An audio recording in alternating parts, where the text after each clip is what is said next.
Nós estamos muito contentes com a nós está em Avicena Strat, no centro da cidade, se vive junto com os cidadãos para nós celebrar a abertura de bonito complexo aqui de 7 apartamentos,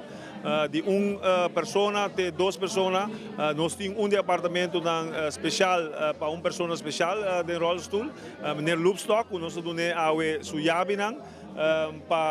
por ter uma vida meio de cidadão de Cividivi, cerca de praia como toda a família de Papau. Assim aí nós podemos promover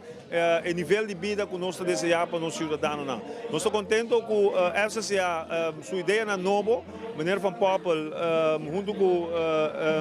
Paula, estava tendo uma reunião comigo um par de semanas passadas, nossa papel over o projeto aqui especificamente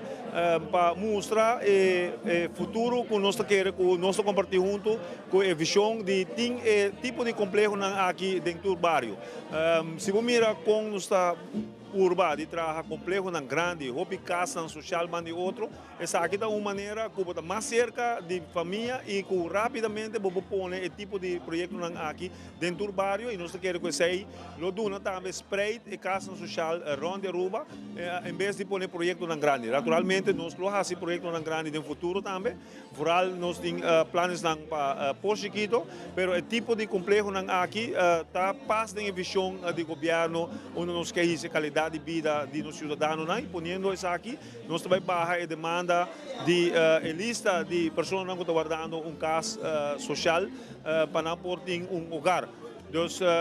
no dia grande, nós está manda para bem no pueblo de Aruba, para bem na cidadãos de Cividivi e que nós prosseguimos o projeto aqui, que Deus guia nós para nós prosseguir trabalhar arriba o tipo de projeto aqui para nosso pueblo.